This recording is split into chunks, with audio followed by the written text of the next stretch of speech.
日本に対して嫌がらせの限りを尽くしている国のトップをですね、なんで天皇陛下のお客さんとして招待する必要があるんですか、あんなやつを。本当にそこに東トルキスタンに独立をという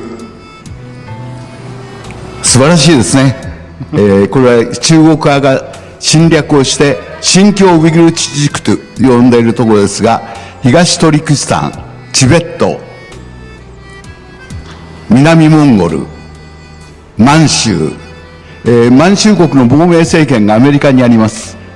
満州も独立させたいですね。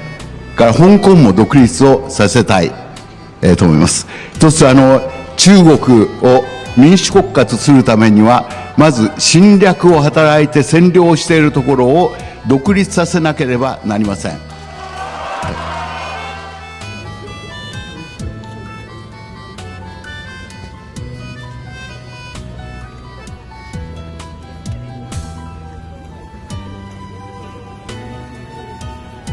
ウイグル、チベット、南モンゴルにおいても人権弾圧を続けております。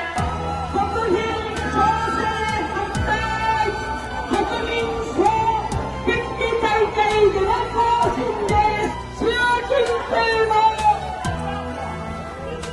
国賓来日に反対する。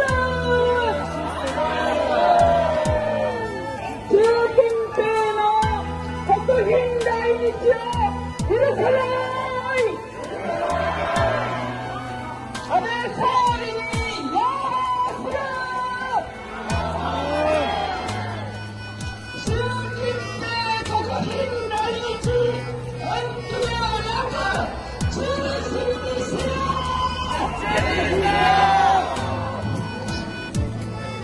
習近平国賓来日、延期ではなく中止にしろ。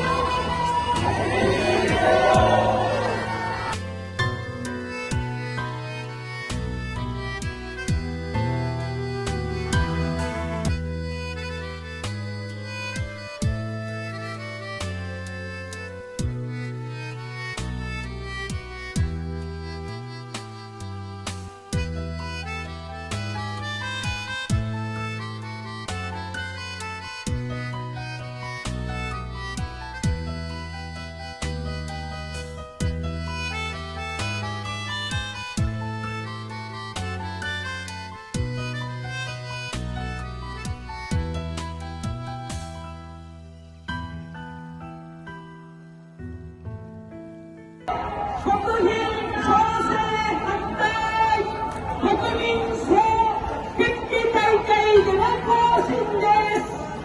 祝福習近平の国賓来日に反対する。習近平の国賓来日を許さない。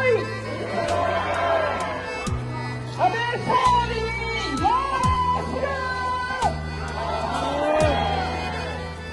習近平国賓来日、延期ではなく中止にしろ。